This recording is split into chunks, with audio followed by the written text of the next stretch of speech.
Swayam Prabha. Digital India. Educated India.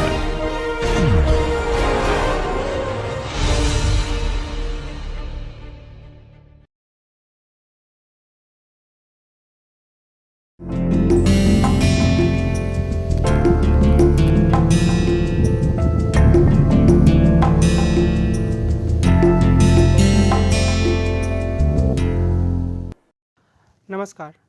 राजनीति सिद्धांत में कुछ प्रमुख अवधारणाओं को समझने की इस श्रृंखला में आज हम जेंडर और नारीवाद के आसपास की विमर्श की बातचीत करेंगे। हम यह समझने का प्रयास करेंगे कि राजनीति सिद्धांत में नारीवाद का उभार कैसे हुआ और उसमें जेंडर एक प्रमुख प्रश्न के रूप में किस तरीके से सामने आता है। जेंडर एक ऐसे वाद विवाद के रूप में सामने आता है जिसकी परिभाषा को लेकर और लिंग यानी कि सेक्स और जेंडर में भिन्नता को लेकर नारीवादियों के बीच में अलग अलग तरह के दृष्टिकोण रहे हैं और इन दृष्टिकोणों का लगातार विकास भी हुआ है। तो आज की जो पूरी परिचर्चा है हम इन्हीं दो मुद्दों पर केंद्रित रखेंगे। हमें इस बात को समझने की ज़रूरत है कि जिसे हम नारीवाद कहते हैं उसे आम तौर पर अगर हम लोगों से बातचीत करें, समाज में जो ऐसे लोग हैं जो राजनीति विज्ञान में बहुत ज़्यादा पारंगत नहीं हैं या जो राजनीति विज्ञान में पारंगत हैं वो भी कई बार नारीवाद को एक नकारात्मक दृष्टिकोण से देखते हैं। नकारात्मक दृष्टिकोण का मतलब यह है कि उनका यह मानना होता है कि यह कुछ पढ़ी लिखी महिलाओं की तरफ से उठाई जाने वाली ऐसी आवाज़ है जो हर पारंपरिक संस्था जिसमें कि परिवार भी शामिल है को तोड़ने का प्रयास करती है और इससे समाज में एक तरह का उथल पुथल आ सकता है। इसलिए अक्सर हम देखेंगे कि जब हम लोगों से बातचीत करते हैं, महिलाओं के अधिकारों की बातचीत करते हैं, तो कुछ बिंदुओं पर जो बहुत सतही बिंदु होते हैं, जो आमतौर पर स्वीकृत बिंदु होते हैं, उनमें तो सहमति बन जाती है, लेकिन जैसे ही कुछ बुनियादी प्रश्न खड़े होते हैं, लोगों की भवें तनने लगती हैं। हम यह समझने का प्रयास करेंगे कि आखिर नारीवाद में पूरी दुनिया को कैसे देखा जाता है और नारीवाद की जो अलग अलग तरह के विचार हैं वो किस रूप में सामने आएँ। और निश्चित रूप से हम यह भी देखने का प्रयास करेंगे कि क्या इन विचारों में कुछ ऐसे पहलू हैं जो कि अपने आप में अंतर्विरोधी हैं या कुछ ऐसे पहलू हैं जिनसे सचमुच समाज के लोगों को परेशानी होनी चाहिए या फिर नारीवाद एक व्यापक परिवर्तन का एजेंडा प्रस्तुत करता है। मुझे ये उम्मीद है कि जब हम इन तरह तरह की अवधारणाओं से होकर गुजरेंगे तो हम नारीवाद के बारे में एक बेहतर समझ बना पाएंगे और हम इससे जुड़े अलग अलग तरह के वाद विवाद के बारे में ज़्यादा स्पष्टता से अपनी सोच का विकास कर पाएंगे। आज की जो पूरी परिचर्चा है उसमें सबसे पहले हम नारीवाद की पहली धारा और नारीवाद की दूसरी धारा के आसपास तो बातचीत करेंगे ही, लेकिन उसी में हम उदारवादी नारीवाद, समाजवादी नारीवाद और रेडिकल नारीवाद की बातचीत करेंगे और उसके बाद हम थोड़े विस्तार में इस बात की चर्चा करेंगे कि सेक्स और जेंडर को लेकर नारीवाद के भीतर किस तरह का वाद विवाद रहा है और उसमें किस तरीके से नए नए पहलू जुड़ते गए हैं। जो नारीवाद के बारे में हमें एक प्रमुख आयाम समझकर रखना है वह यह है कि एक राजनीतिक शब्द के रूप में इसका प्रचलन 1960 के दशक के बाद बढ़ा है। यह कहा जा सकता है कि यह मोटे तौर पर दो बुनियादी विश्वासों से जुड़ा हुआ है। पहला, महिलाएं अपने सेक्स या लिंग के कारण वंचित स्थिति में हैं और दूसरा, उनकी वंचना की स्थिति को खत्म किया जा सकता है और इसे खत्म किया जाना चाहिए। तो ये महिलाओं की जो स्थिति है समाज में वो उनके सेक्स के कारण यानी कि जन्म के कारण जो एक महिला और पुरुष का विभाजन होता है उसको वो जिम्मेदार मानती हैं और वो कहती हैं कि इसे दूर किया जा सकता है और इसे दूर किया जाना चाहिए।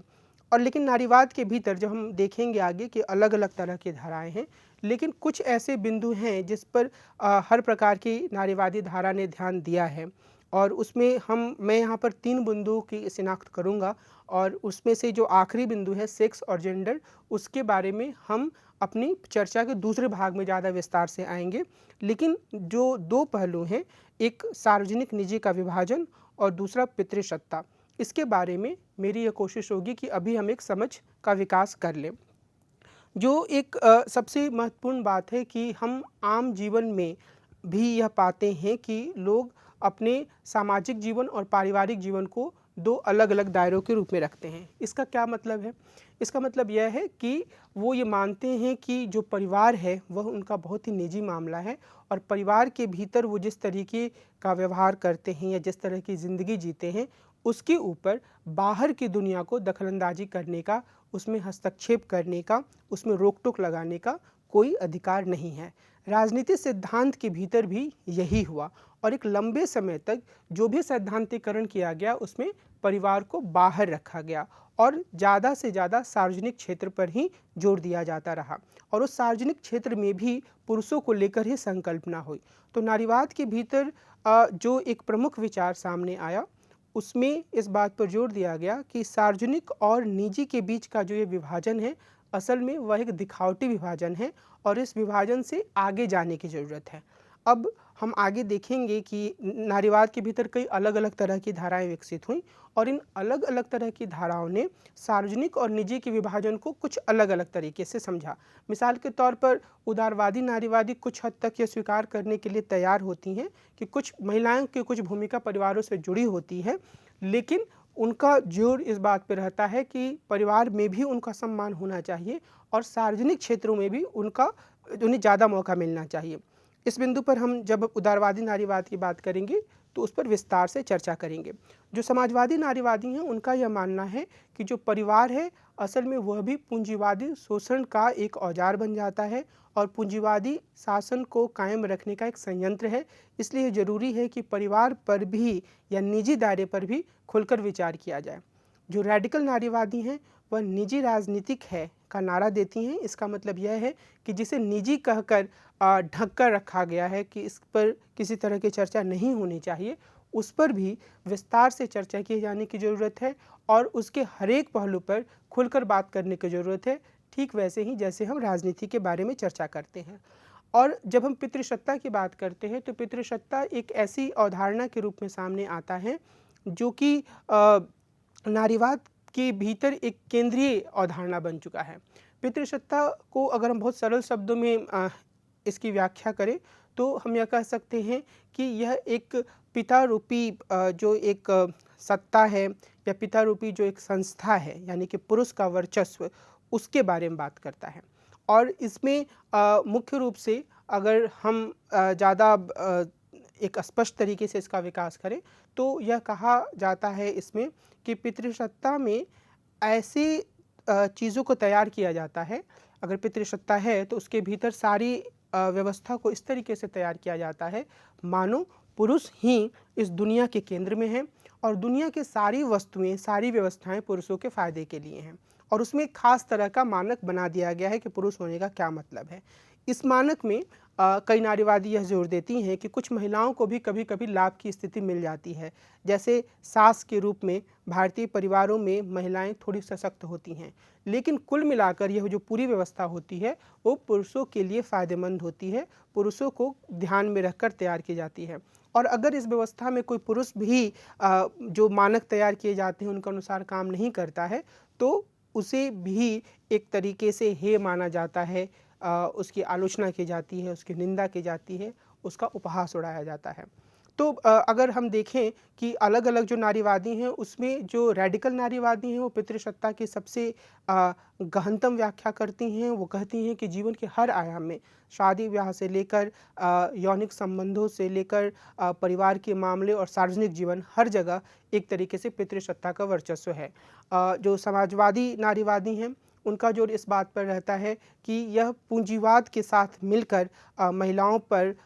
वर्चस्व कायम रखने का एक तरीका है और इसमें परिवार के भीतर भी महिलाओं को नियंत्रित रखा जाता है, तो वो पितृसत्ता और पूंजीवाद को एक साथ काम करने वाली संस्था के रूप में प्रस्तुत करती हैं। जो उदारवादी नारीवादी हैं उनका मुख्य जोर इस बात पर रहता है कि असल में पितृसत्ता की एक विचारधारा जो सार्वजनिक जीवन में काम कर रही है उसके कारण से महिलाओं को बराबरी का अधिकार नहीं मिल पाता है और परिवार के भीतर भी उनके साथ एक असमान व्यवहार किया जाता है और इस लिहाज से वो इस असमानता को दूर करने पर ज़्यादा ध्यान देती हैं। यानी कि जो उदारवादी नारीवादी हैं उनकी पितृसत्ता की समझ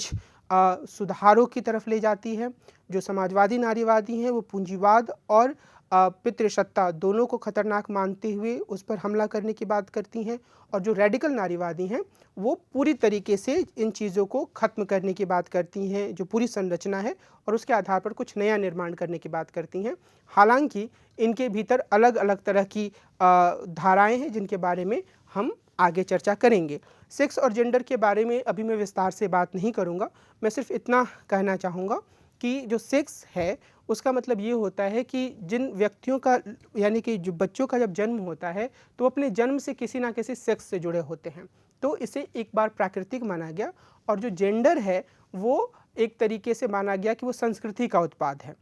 और इसी आधार पर नारीवादियों ने, अलग अलग नारीवादियों ने अलग अलग तरीके से सेक्स और जेंडर के अंतर को समझा है और उस पर सैद्धांतिकरण करने का प्रयास किया है, जिसके बारे में हम आगे चर्चा करेंगे।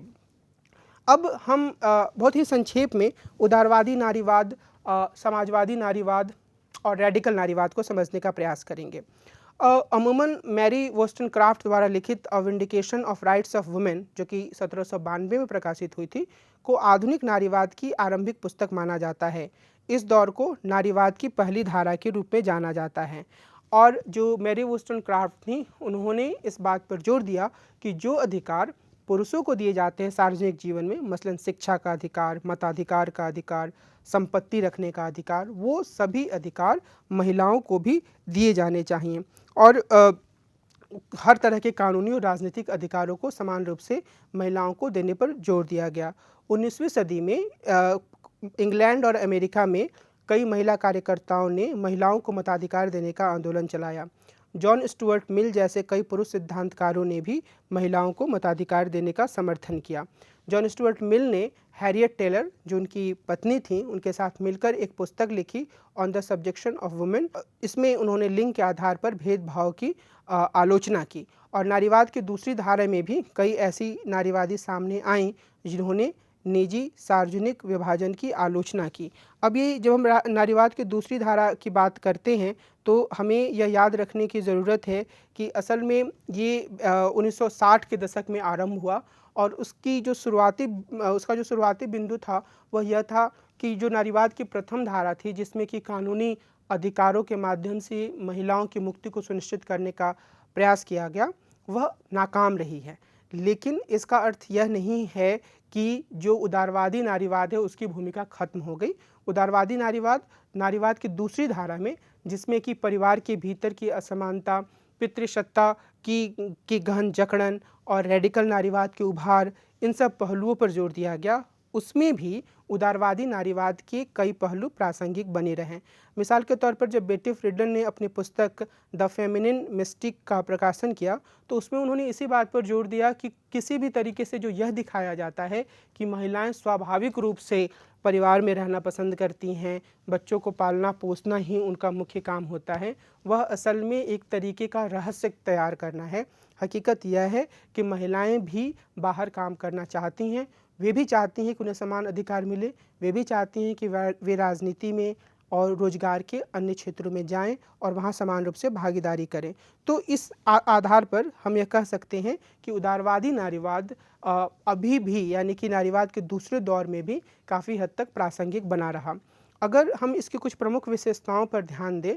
उदारवादी नारीवाद के, तो वो ज़्यादा स्पष्टता से हम यह समझ बना पाएंगे कि असल में यह किन मुद्दों पर ज़्यादा ध्यान देता है। इसमें जेंडर समानता की बात की जाती है, यानी कि अगर जो मेल और फीमेल, पुरुष और महिला का जो जेंडर है उसमें समानता होनी चाहिए, सबको एक ही तरह का कानूनी और राजनीतिक अधिकार मिलना चाहिए। ये व्यक्तिवाद की बात करती हैं, अर्थात एक व्यक्ति के रूप में जिस तरीके से पुरुष अपनी इच्छा के अनुसार जो चाहे वो कर सकता है, उसी तरीके से महिलाओं को भी यह अधिकार मिलना चाहिए कि वो अपनी इच्छा के अनुसार जो भी चाहे करें, वो जिस प्रोफेशन को, जिस काम को चुनना चाहती हैं वो चुनें, और इन तरीके के सारे अधिकार उनके पास भी होना चाहिए। और एक पारंपरिक राजनीति पर जोर देती हैं, यानी कि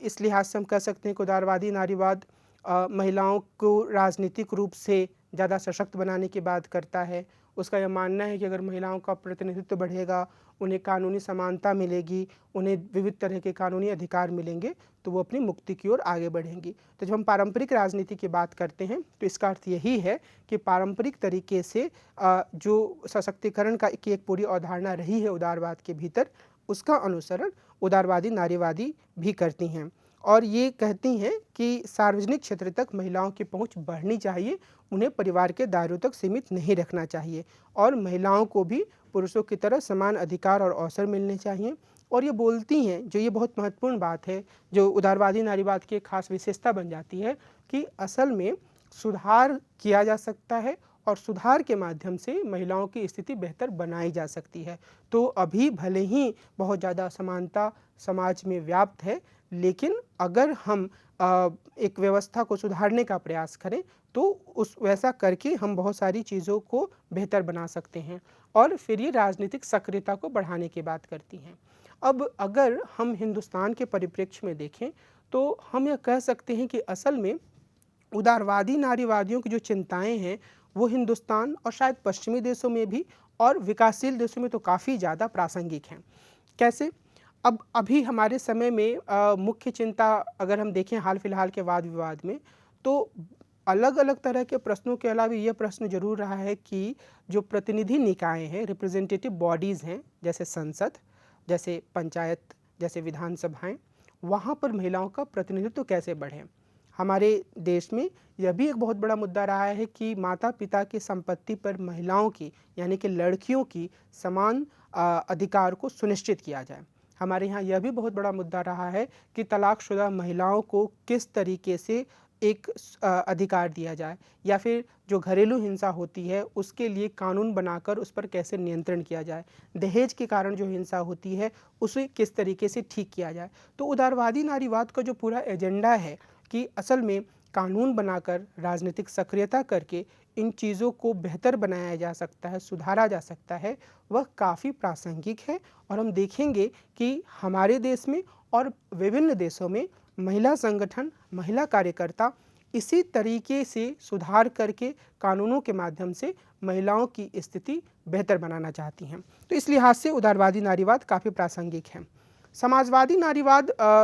एक अलग तरह का दृष्टिकोण प्रस्तुत करता है। 20वीं सदी के दूसरे भाग में इसका उदय हुआ।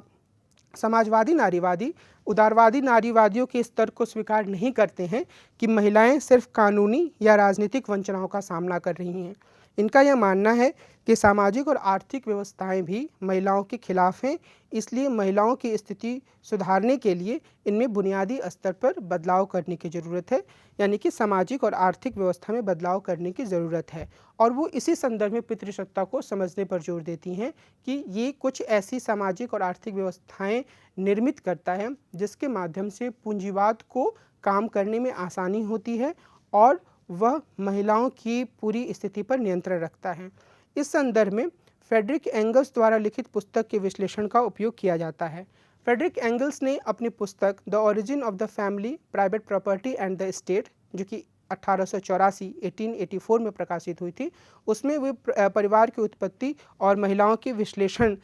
की स्थिति का विश्लेषण करते हैं। फ्रेडरिक एंगल्स का यह मानना है कि असल में जो महिलाएं हैं उनकी स्थिति शुरुआती दौर में इतनी बुरी नहीं थी और वो कई बार जब एक परिवार का निर्माण हुआ तो उनके ऊपर वो एक मोनोगेमी का जो यानी कि एक ही व्यक्ति के साथ संबंध बनाने का जो एक रिवाज है वह भी नहीं था। हर कोई काफ़ी हद तक ये आरंभिक दौर में स्वतंत्र था और महिलाएं जो थी अगर कोई परिवार जैसे कोई संस्था बनती भी थी तो उसमें उनकी द्वारा कही जाने वाली बातों को काफ़ी महत्व दिया जाता था। तो एक तरीके से हम कह सकते हैं कि मातृत्ववादी परिवार, मैट्रियार्कल फैमिलीज हुआ करती थी। लेकिन फ्रेडरिक एंगल्स का कहना है कि जैसे जैसे निजी संपत्ति का उदय हुआ वैसे वैसे महिलाओं पर अलग अलग तरीके के प्रतिबंध लगाए जाने लगे और ये प्रतिबंध पूंजीवाद के भीतर आकर अपने चरम अवस्था में पहुंच गए। और वे प्रतिबंध क्या थे? फ्रेडरिक एंगल्स बोलते हैं कि असल में निजी संपत्ति की उत्पत्ति जब हुई तो पुरुषों के भीतर यह इच्छा उत्पन्न हुई कि वह अपनी इस संपत्ति को अपने जैविक संतान को ही दें, बायोलॉजिकल चिल्ड्रन को ही दें, और इसके लिए उन्होंने विवाह की संस्था का निर्माण किया और इस विवाह की संस्था में यह सुनिश्चित किया गया कि जिस महिला का विवाह किसी पुरुष से होगा उसका सिर्फ उसी पुरुष के साथ शारीरिक या सेक्सुअल संबंध बनेगा। इससे पुरुषों ने यह सुनिश्चित करने का प्रयास किया कि उस महिला से जो बच्चे होंगे वो उसकी अपनी जैविक संतानें होंगी जिन्हें वह अपनी संपत्ति दे पाएगा। इस पूरी प्रक्रिया में फ्रेडरिक एंगल्स ये बोलते हैं कि महिलाओं की स्वतंत्रता कुर्बान हो गई, महिलाओं की अपनी इच्छा का कोई महत्व नहीं रहा और वे विवाह और परिवार के दायरे में एक ऐसे जकड़न में फंस गई जहाँ पर उनकी अपनी इच्छा, उनकी अपनी स्वायत्तता, वो जो जीवन में करना चाहती वो सारी भावनाएं कुर्बान कर दी गई या दबा दी गई। और फ्रेडरिक एंगल्स से बोलते हैं कि जब पूंजीवादी व्यवस्था खत्म होगी, जब एक तरीके की साम्यवादी व्यवस्था आएगी, तो इस तरीके की जो फोर्स्ड मैरिजेज हैं, जो एक तरीके से परिवार को बलपूर्वक तैयार किया जाता है और सिर्फ संपत्ति के स्थानांतरण के लिए तैयार किया जाता है, वो पूरी प्रक्रिया या वो पूरी व्यवस्था खत्म हो जाएगी और फिर लोग स्वाभाविक रूप से एक दूसरे के साथ जुड़ने लगेंगे। यानी कि उनके बीच में जो संबंध बनेंगे वो संबंध सिर्फ एक मजबूरीवश या परंपराओं के आधार पर नहीं बनेंगे, बल्कि दो लोग स्वाभाविक रूप से एक दूसरे को पसंद करेंगे और फिर वे एक दूसरे के साथ जुड़ेंगे। तो इस आधार पर फ्रेडरिक एंगल्स ने परिवार की संस्था को पूंजीवाद और निजी संपत्ति की अवधारणा के साथ जोड़ा और उसकी तीखी आलोचना की और उसे महिलाओं की बुरी स्थिति या महिलाओं की हम कह सकते हैं पराधीन स्थिति के लिए जिम्मेदार माना। बहुत सी समाजवादी नारीवादी यह मानती हैं कि महिलाएं पूंजीवाद के सुरक्षित श्रमिक सेना रिजर्व आर्मी के रूप में होती है, रिजर्व आर्मी ऑफ फोर्स के रूप में होती हैं, रिजर्व आर्मी ऑफ लेबर के रूप में होती हैं। रिजर्व आर्मी ऑफ लेबर का यहाँ तात्पर्य ये है कि दो तरीके की चीज़ें हैं। एक तो ये है कि जब पुरुष जो कि काम करने के लिए जाता है, जब उसके भीतर यह क्षमता नहीं रह जाएगी कि वो पर्याप्त उत्पादन कर पाए, तो उसके साथ साथ महिलाओं को भी काम में लगा दिया जाएगा। तो पूंजीवाद को यह पता होता है कि उसके पास श्रम की कभी कमी नहीं होगी और जब उसे ज़्यादा श्रम की ज़रूरत होगी तो वो एक रिजर्व आर्मी ऑफ लेबर के रूप में महिलाओं का इस्तेमाल कर सकता है। दूसरी जो इसमें पहलू है वो ये है कि महिलाएं हमेशा ही काम करती हैं बिना वेतन के। यानी कि जो पुरुष पूंजीवादी व्यवस्था में बाहर जाता है, श्रमिक के रूप में काम करता है, तो अगले दिन फिर से काम करने लायक बनाने के लिए महिलाएं सारा काम करती हैं। घर का खाना बनाने से लेकर बर्तन साफ करने से लेकर उस पुरुष को इतना प्रसन्न रखना कि वो अगले दिन फिर से सही तरीके से काम पर जा सके। तो ये जो महिलाओं का जो पूरा काम होता है वह एक तरीके से अनपेड लेबर के रूप में होता है, जिसके लिए उन्हें कोई वेतन नहीं दिया जाता है। इसीलिए कई समाजवादी नारीवादियों ने घर के काम के लिए वेतन देने का अभियान भी चलाया। अच्छा, मार्क्सवाद के भीतर एक अन्य धारा आई जिसमें रूढ़िवादी मार्क्सवादी आए और उन्होंने इस बात पर जोर दिया कि भाई जेंडर की राजनीति तो ठीक है, लेकिन सबसे प्रमुख वर्ग की राजनीति है। तो जेंडर की राजनीति यानी कि महिलाओं के अधिकारों की राजनीति पर इतना ज़्यादा जोर नहीं दिया जाना चाहिए कि उससे वर्ग की राजनीति जो पूंजीवाद के खिलाफ चलनी चाहिए उसको चोट पहुँचे। इसलिए उन्होंने कहा कि वर्ग की व्यापक राजनीति के भीतर जेंडर की राजनीति को रखा जाना चाहिए। बाद में बहुत सारी जो समाजवादी नारीवादी थी उन्होंने जो एग्जिस्टिंग कम्युनिस्ट कंट्रीज़ यानी कि जो मौजूदा अस्तित्वमान कम्युनिस्ट राज्य थे उस समय सोवियत यूनियन या पूर्वी यूरोप के राज्य, उनकी इस बात के लिए तीखी आलोचना की कि उन्होंने भी या उन देशों में भी महिलाओं के अधिकारों को सुनिश्चित करने के लिए कोई विशेष प्रावधान या कोई विशेष कार्य नहीं किया गया और महिलाओं की स्थिति पुरुषों के अधीन ही बनी रही। बाद में रेडिकल नारीवाद का उभार हुआ 1960 के दशक में। हमें बस ये ध्यान रखना है कि जब मैं आपको ये कह रहा हूँ कि रेडिकल नारीवाद का उभार 1960 के दशक में हुआ, तो इसका मतलब यह नहीं है कि समाजवादी नारीवाद समाप्त हो गया या उदारवादी नारीवाद समाप्त हो गया। ये सब समानांतर चलते रहे, लेकिन जो रेडिकल नारीवाद था वो विशेष रूप से 1960 के दशक में उभर कर सामने आया और इसमें उसके पहले जो द सेकेंड सेक्स जो पुस्तक लिखी थी सिमोन दे बोवर ने, उसकी एक महत्वपूर्ण भूमिका रही, जिसमें कि उन्होंने कहा, जिसके बारे में आगे थोड़ा विस्तार से हम देखेंगे, कि औरतें जन्म नहीं लेती हैं बल्कि बना दी जाती हैं। और बाद में केट मिलेट ने द सेक्सुअल पॉलिटिक्स बुक लिखी, जिसमें उन्होंने बताने की कोशिश की कि किस तरीके से जीवन के हर आयाम में जो पितृसत्ता है उसकी व्यवस्था इस तरीके से है कि महिलाओं की स्थिति पुरुषों के अधीन होती है। यहाँ पर जो चीज़ हम लोगों को ध्यान देने की आवश्यकता है वो ये है कि जो रेडिकल नारीवादी हैं वो महिलाओं की मुक्ति की बात करती हैं। महिलाओं की मुक्ति का उनके लिए अर्थ यह है कि जीवन के हर दायरे में महिलाएं जो हैं वो एक तरीके से पुरुषों के अधीन हैं। मैं एक भारतीय रेडिकल नारीवाद के चिंतन से मैं एक उदाहरण देना चाहूँगा। जैसे मान लीजिए कि विवाह में जब कन्यादान होता है तो वैसे तो विवाह को बहुत ही पवित्र संस्था के रूप में देखा जाता है, लेकिन रेडिकल नारीवादी यह प्रश्न उठाएंगी कि यह जो कन्यादान जैसी जो प्रथाएं हैं वो असल में महिलाओं को एक वस्तु के रूप में तब्दील कर देती हैं। और इसी तरीके से वो जीवन के हर आयाम में प्रश्न उठाती हैं और वो कहती हैं कि पितृसत्ता का जकड़न काफ़ी मजबूत है और जब तक हम इसे पूरी तरीके से पलट नहीं देते हैं हम महिलाओं के लिए और पुरुषों के लिए भी एक समान समाज की स्थापना नहीं कर सकते हैं। तो महिलाओं की मुक्ति के लिए पितृसत्ता को खत्म करने की बात करती हैं और एक नए तरह की व्यवस्था निर्मित करना चाहती हैं।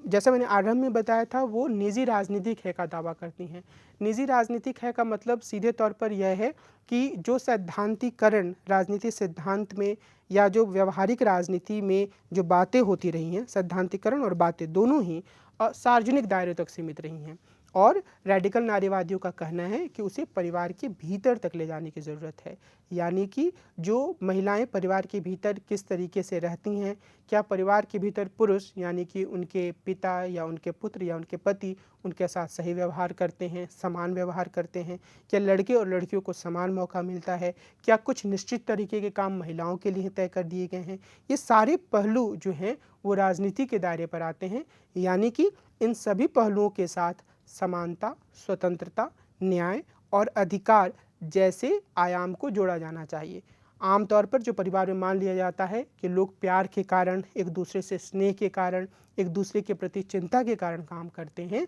रेडिकल नारीवादी कहती हैं कि वो एक सीमा तक सही है, लेकिन अंत में हमें यह ध्यान देना होगा कि क्या सचमुच वहाँ पर अगर न्याय, समानता, स्वतंत्रता और अधिकार की बात हो तो महिलाएं हमेशा इस तरह का काम करना चाहेंगी या नहीं करना चाहेंगे। इसलिए आज से वो जेंडर समानता की बात करती हैं, सेक्सुअल राजनीति की बात करती हैं, यानी कि लैंगिक आधार पर वो ज़्यादा मुक्त स्थान, एक तरह की मुक्ति महिलाओं को भी देना चाहती हैं कि वो अगर अपने उनके जो सेक्सुअल प्रेफरेंसेस हैं उसके आधार पर अपने पार्टनर का चुनाव कर पाएँ या अपनी जीवन शैली का चुनाव कर पाएँ। इसके लिए पितृसत्ता द्वारा निर्धारित मानकों के भीतर उन्हें नहीं रहना है, यानी कि विवाह, परिवार जैसे बंधनों से अलग भी अगर वो अपनी सेक्सुअलिटी को व्यक्त करना चाहती हैं तो वो उसको करें और उन्हें करने का अधिकार होना चाहिए। और इस लिहाज से ये क्रांतिकारी बदलाव की तरफ ले जाती हैं। अब हम नारीवाद के भीतर सेक्स और जेंडर को लेकर होने वाले वाद विवाद के बारे में एक समझ बनाने का प्रयास करेंगे। नारीवादी राजनीति की विविध धाराओं ने अलग अलग तरीके से सेक्स जेंडर के बीच अंतर का विकास किया है। शुरू में सेक्स या लिंग शब्द का उपयोग पुरुषों और महिलाओं में जैविक अंतर बताने के लिए किया गया और जेंडर शब्द का प्रयोग इस बुनियादी अंतर से संबंधित सांस्कृतिक अर्थ को बताने के लिए किया गया। यानी कि इसका अर्थ यह है कि यह कहा गया कि प्रकृति ने ही पुरुषों और महिलाओं को अलग अलग बनाया है और उसी अंतर के कारण महिलाओं की कुछ भूमिका है और पुरुषों की कुछ भूमिका है। और नारीवाद द्वारा इन दोनों के बीच में अंतर करना इसलिए महत्वपूर्ण है क्योंकि पुरुषों और महिलाओं के बीच जैविक अंतर के आधार पर महिलाओं की अधीनता को बुनियादी रूप से सही माना जाता है। इसे जैविक निर्धारणवाद की संज्ञा दी जाती है, जिसमें किसी समाज में किसी की स्थिति को सही ठहराने के लिए जैविक आधार का सहारा लिया जाता है। और नारीवादियों ने इस जैविक निर्धारणवाद को चुनौती देने का प्रयास किया। अगर हम थोड़ा ध्यान से इस बात को देखें तो अक्सर यह मान लिया जाता है और वो हर समाज में होता है, आधुनिकता के साथ इस प्रवृत्ति को चुनौती मिली जिसे हम जैविक निर्धारणवाद कहते हैं। जैविक निर्धारणवाद का यहाँ पर मतलब यह है कि प्रकृति ने आपको एक खास तरीके के लिंग में जन्म दिया। कई बार यह भी हो सकता है कि आपको एक खास तरीके के नस्ल में जन्म दिया और उसके आधार पर यह तय कर दिया जाता है कि आप किसी खास तरीके के काम में ज़्यादा पारंगत होंगे। तो ये सिर्फ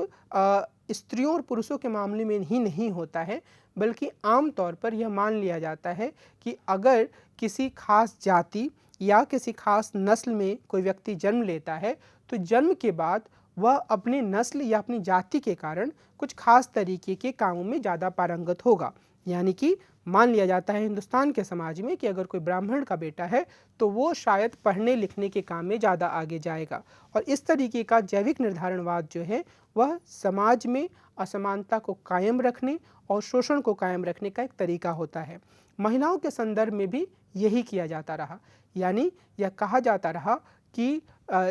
जैविक आधार पर, लिंग के आधार पर महिलाएं और पुरुष अलग अलग हैं और इसके कारण से जो पुरुष होता है वो ज़्यादा शक्तिशाली होता है, पुरुष जो होता है वो ज़्यादा तार्किक होता है, पुरुष जो होता है वो ज़्यादा साहसी होता है, इसलिए उसे घर के बाहर का काम करना चाहिए। महिलाएं जो होती हैं वो नाजुक होती हैं, उनके भीतर ज़्यादा शारीरिक श्रम करने की क्षमता नहीं होती है, उनके भीतर ज़्यादा तार्किकता से सोचने की क्षमता नहीं होती है, इसलिए उन्हें घर के कामों को संभालना चाहिए जिसमें कि ज़्यादा शारीरिक श्रम की ज़रूरत नहीं होती है, जिसमें कि तार्किकता की ज़रूरत नहीं होती है, जहाँ पर प्यार, सद्भाव और मेल जोल से काम चल सकता है। तो नारीवादियों ने इस जैविक निर्धारणवाद पर सवालिया निशान लगाया और उन्होंने ये कहा कि यह जैविक निर्धारणवाद दरअसल एक तरीके से शोषण का आधार है। मार्गरेट मीड ने यह दिखाया कि विभिन्न संस्कृतियों में पुरुषत्व और नारीत्व को अलग अलग तरीके से समझा जाता है। सेक्स आधारित गुण विभिन्न सामाजिक संस्थाओं और मान्यताओं के कारण होते हैं। इसका मतलब यह है कि कोई ज़रूरी नहीं है कि हर समाज एक ही तरह के गुणों को पुरुषों से जुड़ा हुआ मानता हो और कोई दूसरा समाज दूसरे उसी तरीके के गुणों का अनुकरण करता हो। मतलब यह है कि यह मुमकिन है कि जिस तरीके के गुणों को हम पुरुषों और महिलाओं से जोड़ते हैं, उस तरीके के गुण जो हिंदुस्तान के शहरों में या तथाकथित मुख्य धारा के समाज में मिल जाएंगे, वो गुण हिंदुस्तान के आदिवासी समाजों में भी स्वीकार किए जाएंगे। यह बिल्कुल ज़रूरी नहीं है, वहाँ पर पुरुषत्व और नारीत्व को परिभाषित करने वाली चीज़ें अलग अलग हो सकती हैं। हिंदुस्तान के ही कई भागों में, जिसे हम मैट्रियार्कल या मातृसत्तात्मक परिवार कह सकते हैं, वो अभी भी मौजूद हैं। तो इस लिहाज से मार्गरेट मीड बहुत सारे समाजों का अध्ययन करने के बाद ये दिखाती हैं कि असल में कोई फिक्स या कोई सुनिश्चित कसौटी नहीं है जिसके आधार पर किसी को पुरुषत्व, किसी गुण को पुरुषत्व से जुड़ा माना जाए और किसी को नारीत्व से जुड़ा हुआ। सिमोन दे बोवा की बात हमने पहले भी की थी। उन्होंने यह दिखाने की कोशिश की अपने बुक द सेकंड सेक्स में कि जो कोई जन्म से औरत नहीं होती है बल्कि औरत बना दी जाती है। यहाँ कहने का तात्पर्य यह है, और ये बहुत ही महत्वपूर्ण बात है, कि असल में होता क्या है, और नारीवादी सिमोन दे बोवा के बाद और नारीवादियों ने भी इस पर जोर दिया कि सेक्स और जेंडर के रूप में जो चीज़ें होती हैं वो एक सेक्स के स्तर पर तो अलगाव होता है, लेकिन जेंडर को निर्मित किया जाता है और सेक्स को कई बार उसके लिए आधार का इस्तेमाल किया जाता है। और लेकिन सांस्कृतिक स्तर पर भी बचपन से ही लड़कियों और लड़कों को इस तरीके से प्रशिक्षण दिया जाता है मानो वो दो अलग अलग तरह के जेंडर हों, दो अलग अलग तरह की निर्मितियाँ हों। इसका अर्थ क्या है? इसका अर्थ यह है कि जब बच्चों का जन्म होता है और उनमें से कोई एक लड़का होता है और कोई एक लड़की होती है, और वो जैसे जैसे बड़े होते हैं वैसे वैसे उनका सामाजिकरण इस तरीके से किया जाता है जिसमें यह उन्हें समझाने की कोशिश की जाती है, उन्हें इस तरह का प्रशिक्षण देने की कोशिश की जाती है कि जो उनमें लड़का है उसके लिए कुछ खास तरह की चीज़ें हैं, कुछ खास तरीके के काम हैं, कुछ खास तरीके के खेल हैं, और जो लड़कियां हैं उनके लिए कुछ खास तरीके के काम हैं, कुछ खास तरीके के खेल हैं, कुछ खास तरीके के पहनावे हैं और कुछ अलग तरीके के आचार व्यवहार हैं। और जैसे जैसे बच्चे बड़े होते हैं वैसे वैसे उन्हें इनमें ढालने की कोशिश की जाती है और यह कोशिश काफ़ी ज़ोरदार होती है। और जो भी इससे अलग हटता है उसके अलग हटने पर उसे एक तरीके से समाज के द्वारा उपेक्षित किया जाता है या उसे कई बार दंडित भी किया जाता है। तो अगर कोई लड़का कुछ लड़कियों वाले काम करता है या उसके भीतर कुछ ऐसे गुण हैं जो कि पौरुष की सामान्य परिभाषा के आसपास फिट नहीं बैठते हैं, तो समाज में अक्सर उसका मजाक उड़ाया जाता है। और इसी तरीके से जो लड़कियां लड़कों वाले गुण प्रदर्शित करती हैं या उस तरीके के कामों में उनका आकर्षण हो जाता है, तो उन्हें भी बहुत ही हीन या हेय दृष्टि से देखा जाता है। तो इस लिहाज से जो पूरी की पूरी एक व्यवस्था है, उसमें लड़कों और लड़कियों को सांस्कृतिक रूप से बनाया जाता है। और लड़कियां इसीलिए सिमोन दे बोवा ये बोलती हैं कि औरतें बनती नहीं हैं बल्कि बना दी जाती हैं। और ये सोच इतनी गहरी है कि जब कोई स्त्री वीरता वाले काम करती है, जब जिसे आमतौर पर पुरुषों का क्षेत्र माना जाता है, तब भी आमतौर पर उसकी तुलना पुरुषों से ही की जाती है। जैसे निवेदिता मेनन अक्सर इस उदाहरण का इस्तेमाल करती हैं, जिसमें सुभद्रा कुमारी चौहान ने झांसी की रानी लक्ष्मीबाई को लेकर एक कविता लिखी, जिसकी एक पंक्ति काफ़ी प्रसिद्ध है, हम सब ने उसको स्कूलों में पढ़ा है। खूब लड़ी मर्दानी वह तो झांसी वाली रानी थी। अब इसमें मर्दानी शब्द जो है वो मर्द की तरह दिखने वाली एक, यानी कि वो ऐसे लड़ी जैसे कि एक वो मर्दानी हो, मर्द जैसी कोई स्त्री हो। यानी कि यह माना गया कि स्त्री जो है वो वीरता वाले काम नहीं कर सकती। ये सोच कहीं ना कहीं दिमाग में थी और झांसी की रानी लक्ष्मीबाई ने जो किया वह स्थापित मानकों से अलग हटकर किया। तो ये जो एक चीज़ है वहाँ पर हमेशा ही नारीवादियों ने इस बात पर प्रश्न उठाया है कि किस तरीके से संस्कृति के भीतर एक जेंडर के रूप में महिलाओं का अलग तरीके से निर्माण किया जाता है, उन्हें इस पे ढाला जाता है। तो जैविक निर्धारणवाद से अलग वो जोर इस बात पर देती हैं कि समाज सुनियोजित तरीके से सांस्कृतिक मानकों के द्वारा ऐसा करने का प्रयास करता है। और यहाँ यह भी ध्यान देने की बात है कि बहुत से विद्वान यह मानते हैं कि पुरुषत्व और नारीत्व के बीच का कठोर द्विध्रुवीय मॉडल सिर्फ आधुनिक पश्चिमी सभ्यता की देन है। यानी कि पहले आधुनिक पश्चिमी सभ्यता से पहले बहुत तरह के ऐसे अन्य उभय लिंग जैसे जो चीज़ें हैं उन्हें भी मान्यता दी जाती है। एन फाउस्टो स्टर्लिंग के अनुसार यूरोप में सिर्फ मध्य युग के अंत से ही जैविक उभयलिंगी व्यक्ति को एक स्थापित जेंडर को चुनने और उसमें ज़िंदगी गुजारने के लिए मजबूर किया जाने लगा। यानी कि पहले के दौर में जो उभयलिंग, यानी कि जिन्हें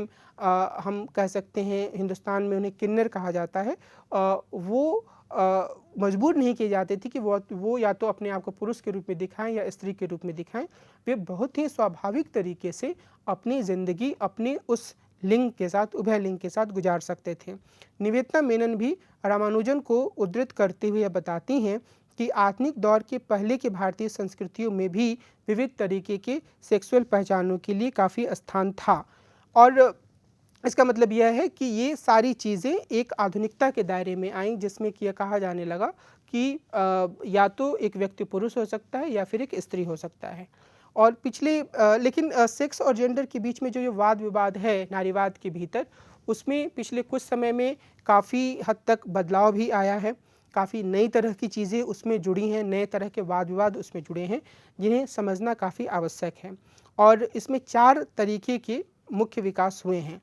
पहली बात जो है वो एलिसन जैगर आदि जैसे विद्वान ये करते हैं, और इनका यह कहना है कि सेक्स और जेंडर के बीच में एक तरह का द्वंद्वात्मक जुड़ाव होता है। द्वंद्वात्मक जुड़ाव से उनका मतलब ये है कि अगर एक खास तरीके के लिंग वाले व्यक्ति को किन्हीं खास कामों से दूर रखा जाता है, तो फिर वो व्यक्ति या वो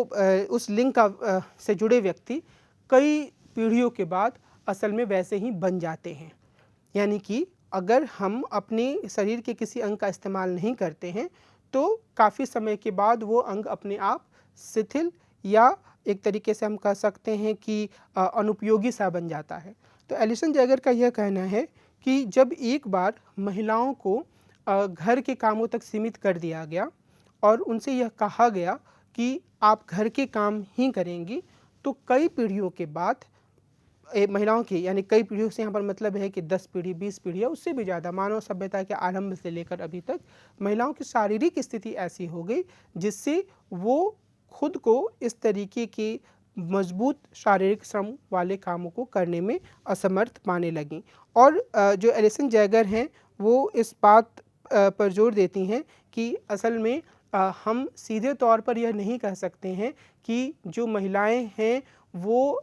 अपने जन्म से उनका परवरिश इस तरीके से होता है जिसके कारण से वो एक ख़ास तरीके के जेंडर में ढल जाती हैं, बल्कि हमें इसे एक व्यापक द्वंद्वात्मक डायलेक्टिकल परिप्रेक्ष्य में समझने की ज़रूरत है कि महिलाओं की शारीरिक क्षमता सच में इसलिए कम हो जाती है क्योंकि कई पीढ़ियों से उन्हें एक ही तरीके के काम में ढाला गया है, यानी कि घरेलू कामों में। जो दूसरी जो समझ आती है सेक्स जेंडर के संबंध के बारे में, वह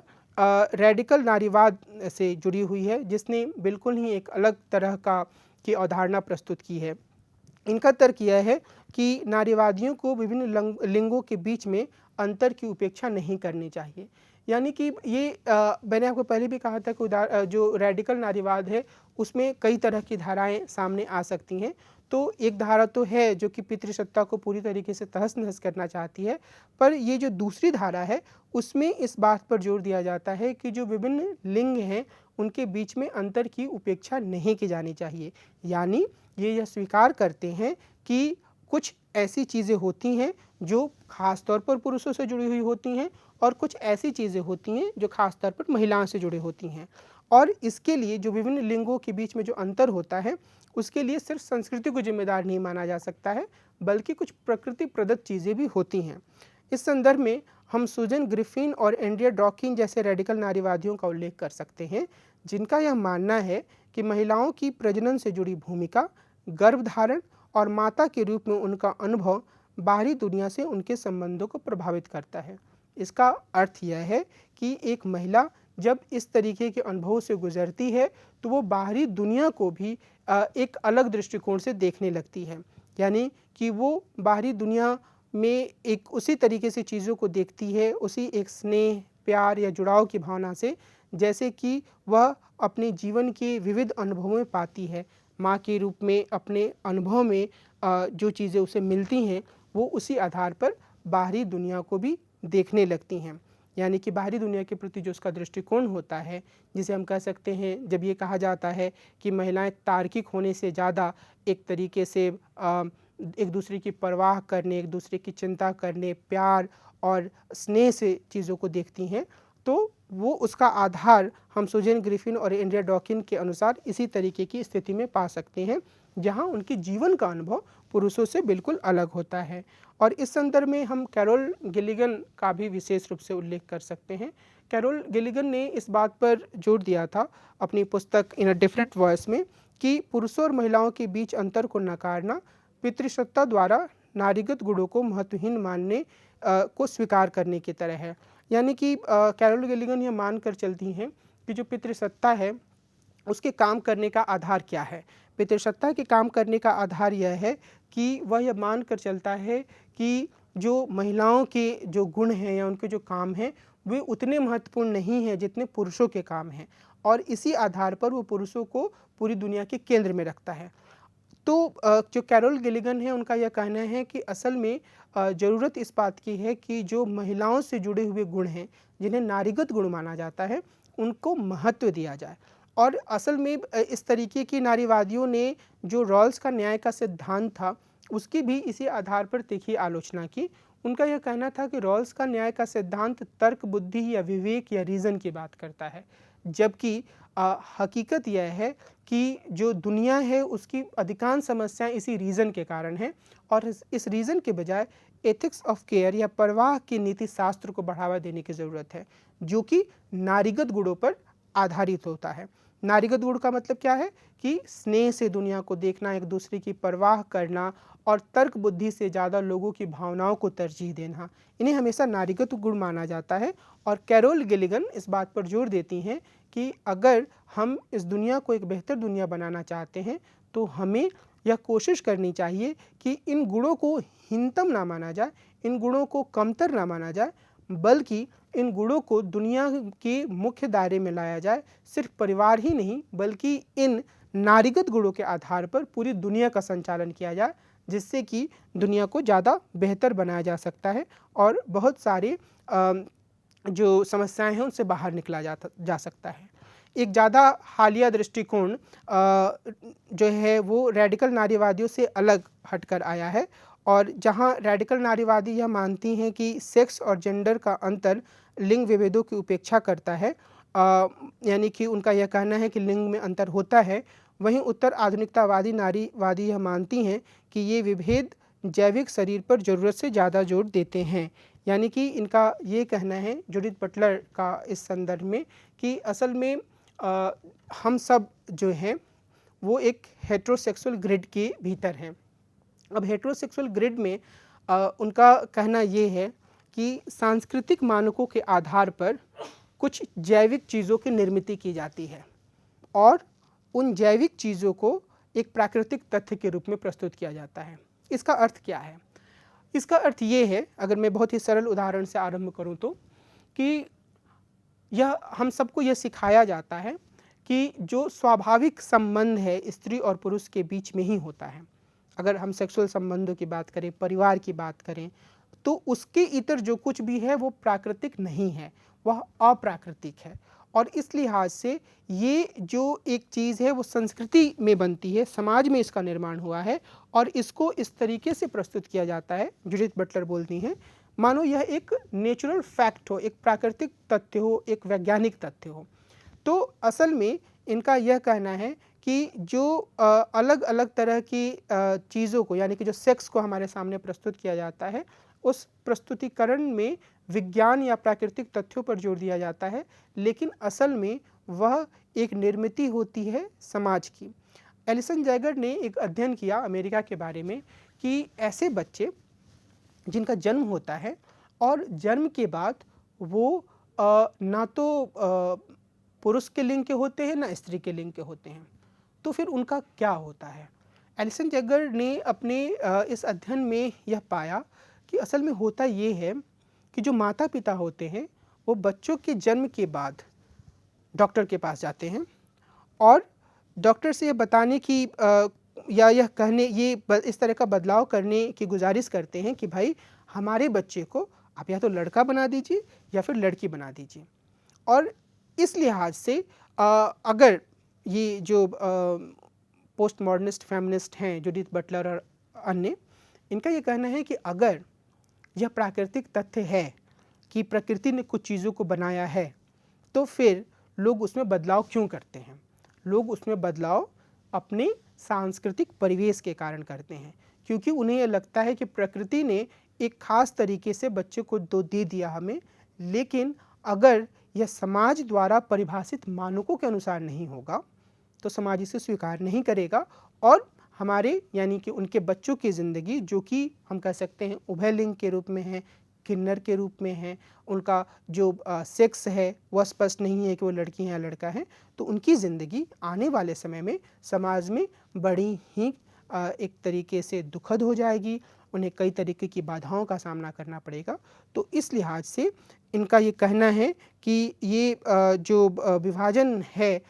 उसमें जो सेक्स और जेंडर का, उसमें सेक्स जो है असल में वो भी जेंडर की जो सांस्कृतिक निर्मित होती है उससे प्रभावित होता है। और इस संदर्भ में कई अन्य तरह के उदाहरण दिए जाते हैं और यह कहा जाता है कि बहुत सारी चीज़ों को जो कि जिन्हें स्त्रियों से जुड़ा हुआ मान लिया जाता है, असल में वो हार्मोनल चेंज से जुड़े होते हैं और वो हार्मोनल चेंज पुरुषों और स्त्रियों दोनों में से किसी में भी हो सकते हैं। तो इस लिहाज से इन सभी पहलुओं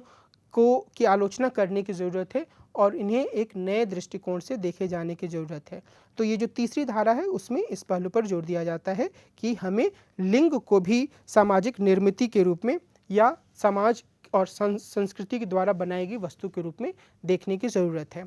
सेक्स और जेंडर के विभाजन का जो चौथा पुनर्विचार है उसमें यह माना जाता है कि जेंडर बहुत से पहचानों के घेरे में स्थित है। इन पहचानों में जाति, वर्ग, नस्ल और धर्म प्रमुख हैं। इसके आधार पर महिलाओं के हित भी अलग अलग होते हैं और जेंडर के बारे में सैद्धांतिकरण करते समय इन पहलुओं को समझने की ज़रूरत है। इसका सीधा सा मतलब यह है कि यह सोच बढ़ी है। अगर हम हिंदुस्तान के यानी कि अपने देश के संदर्भ में बात करें तो यह सोच बढ़ी है कि अगर एक महिला है तो हम यह नहीं कह सकते हैं कि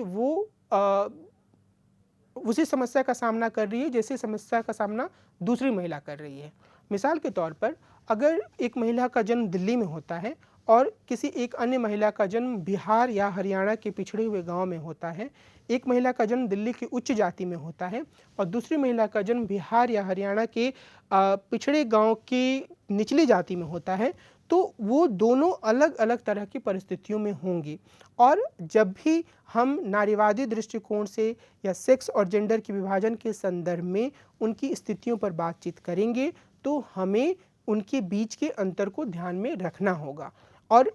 ये दायरा काफ़ी बढ़ भी सकता है, इसमें अलग अलग तरह की स्थितियां आ सकती हैं, लेकिन जो मुख्य बात है वो ये है कि जो सेक्स जेंडर विभाजन का चौथा पुनर्विचार है वह इस बात पर जोर देता है कि हम ये नहीं कह सकते हैं कि असल में एक ही तरह की कसौटी है और इस पूरी कसौटी को हर तरह की महिला पर लागू कर दिया जाए। जो मैंने उदाहरण में बिहार और हरियाणा के पिछड़े गांव की निचली जाति की लड़की या महिला की बात कही, तो उसके सामने अलग अलग तरह की कई समस्याएं ऐसी आएंगी जिन समस्याओं का सामना दिल्ली में रहने वाली उच्च जाति की महिला को नहीं करना पड़ेगा, क्योंकि दोनों की सामाजिक स्थिति अलग अलग है। और हम इस चीज़ को समझ सकते हैं कि मिसाल के तौर पर अगर दिल्ली में उच्च जाति की महिला है तो उसके ऊपर शादी विवाह की संस्था से बंधने का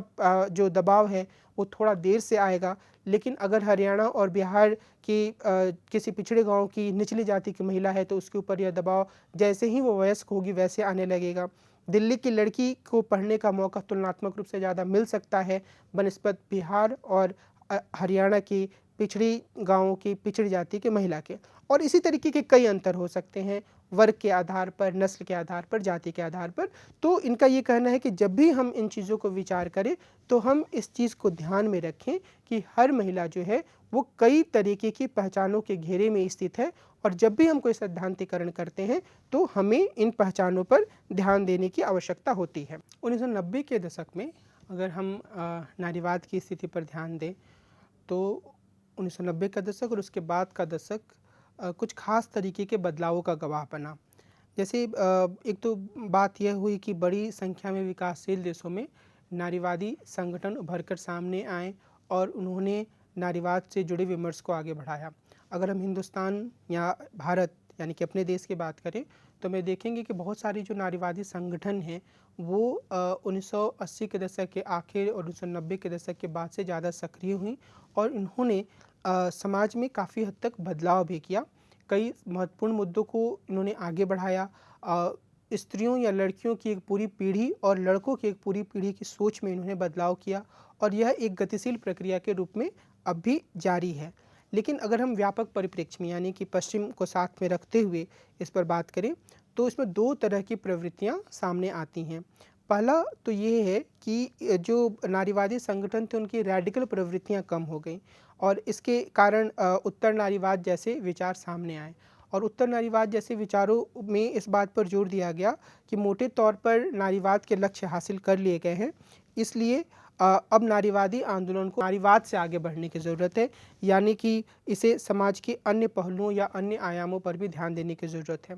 काफ़ी हद तक यह सेक्स और जेंडर के बारे में जो चौथा एक पुनर्विचार या नए तरह की जो सोच आई थी जिसमें यह कहा गया था कि एक महिला भी विविध तरह के संबंधों के घेरे में स्थित होती है और जब भी हम उसके बारे में बात करते हैं तो हमें उन घेरों का ध्यान में रखना चाहिए। तो इस तरह की जो सोच थी उससे ये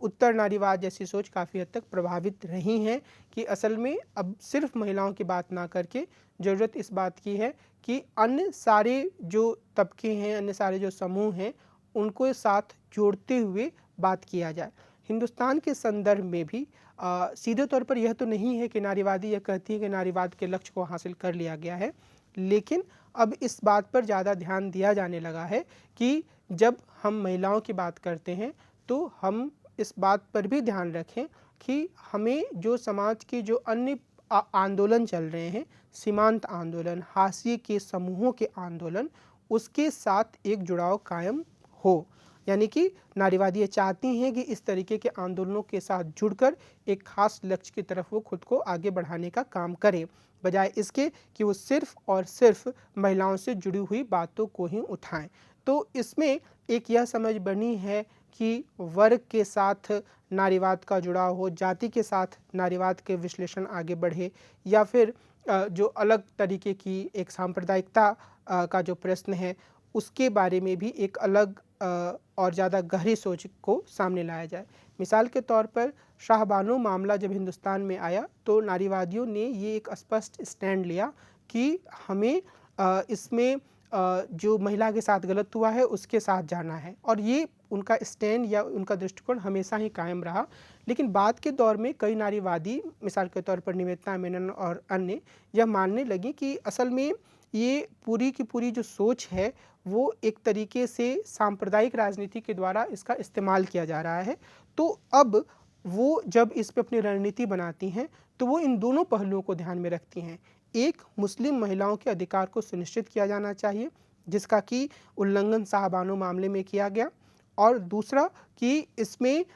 हमें यह भी ध्यान रखना है कि हम ऐसा करते हुए, यानी कि नारीवादी यह बोलती हैं कि वे ऐसा करते हुए सांप्रदायिक राजनीति की मदद ना करें। मुझे उम्मीद है आप शाहबानो मामले के बारे में जानते होंगे। ये जब मामला सामने आया था 1980 के दशक के मध्य में, तो अदालत ने यह कहा था कि एक मुस्लिम पुरुष को अपनी तलाकशुदा महिला शाहबानो को एक तरीके से जीविका के लिए खर्च देना पड़ेगा। लेकिन मुस्लिम संगठनों ने इसका यह कहते हुए विरोध किया कि यह उनके धार्मिक मामलों में हस्तक्षेप है, और बाद में राजीव गांधी की सरकार ने संसद में एक कानून लाकर अदालत के निर्णय को बदल दिया था, जिसका कि सिर्फ